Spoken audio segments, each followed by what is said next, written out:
So here at Sea Otter, day 2, but day 1 for us. And the 3 of us, myself, DCRainmaker, Des from DesFit, there's the boys there. We are lucky enough to be able to ride some SRAM Force. They're attacking me now, I'm on camera. We're lucky enough to have these rental bikes, hire bike, they're demo bikes here at Sea Otter with SRAM Force AXS, 12-speed wireless Force. My first time on it. Actually, I think it's all these boys' first time on it, so it's very interesting. I can't change to the big ring because I'm using one hand at the moment.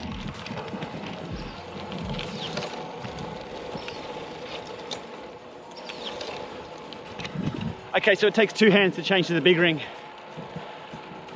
But it's going well so far. They're giant Revolts that they've been set up on. So we're about 10 Ks in. Absolutely perfect Californian day.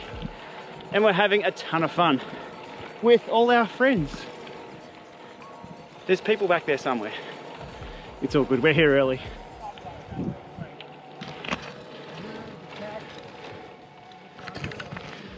So first impressions of Force AXS, there's still a delay. I'm sorry.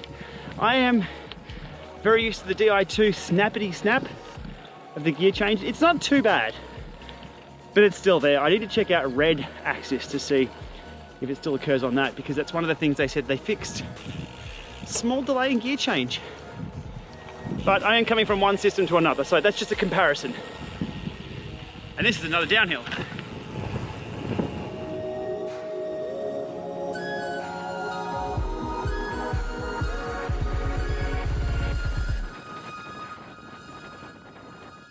These giant Revolts are fitted with the quarks. We've paired our quarks up, and I've also paired the head unit to the electronic shifting on here. So I have the gearing. Whoa, gravel. See, now I can't change with one hand from one ring to the other.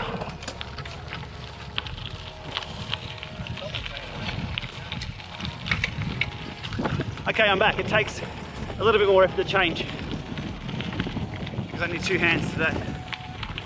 But we've paired up the power meters, we've paired up the electronic shifting, so no requirement to buy a D-Fly kit. Bit of a bonus there. But I have gearing on screen. But most importantly, I have the tracks and trails on screen here on my Bolt.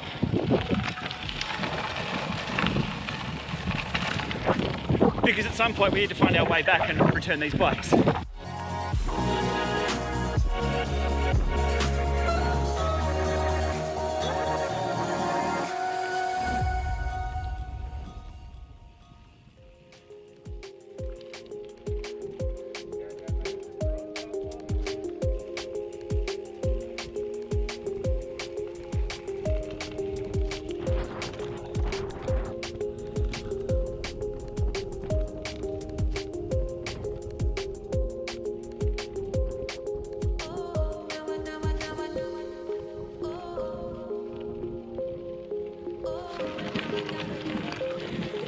I'm just toying around with the gear shifting and the delay that I was mentioning just before. It's not so much the delay of the mechanism moving, it's more the changing gears. So it comes down to cadence and the gearing that I'm in based on the speed of the chain flipping over. So if I'm slower cadence, it's going to take a while for the gear to flip over the change point. So it's probably not as bad as what I'm thinking, given I'm on a different bike, a gravel bike. Probably a slower RPM, and while looking down at the mechanism moving as I'm clicking, it looks pretty quick. It just doesn't feel the same, and I think that's probably more, it's not the same, so I'm calling it a delay. So, school's still out. I'm still a Di2 fan, but this is pretty fun. And the location is pretty good as well. They're lost already.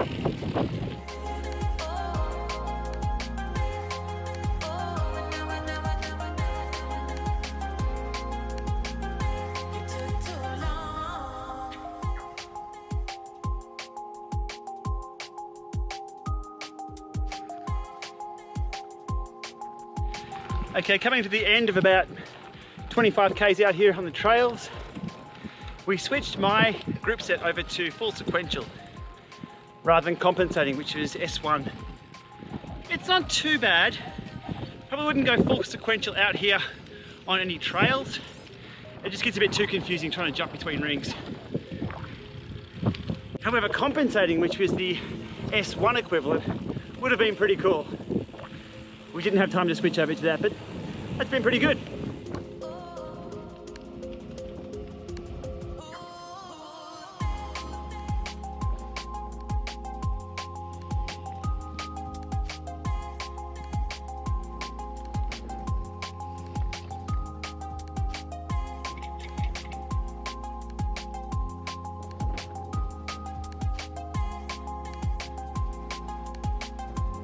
So just finishing up the ride we've done here today, it has been exactly 19.8 kilometers, so not as far as I thought, but it did take quite a while because we were on the gravel and then we were waiting for Ray to do all the configuration. But anyway, fun times with Ray and Des out there on this bike. My take on Force Axis 12 speed, it's a group set.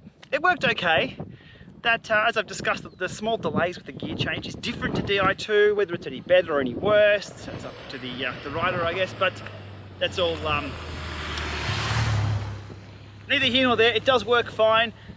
Full sequential, not really appropriate for out here in the hills. Semi-sequential probably would have been better, or compensating they call it. The giant Revolt, was it Revolt? What a name for a bike. Wasn't too bad. It was one size up than what I normally ride, so this is a medium large. I ride a medium giant on the road. The larger size was pretty good for the gravel. The wider bars were definitely suited for the riding that we've done today. Anyhow, that's my first ride and first impressions of a gravel bike, and also SRAM Force Axis 12 speed. Is it the next big cool thing? No, it's just a bike. But it was pretty cool. I wouldn't mind one at all. All right, thanks for watching this one from Otter 2019 day 2.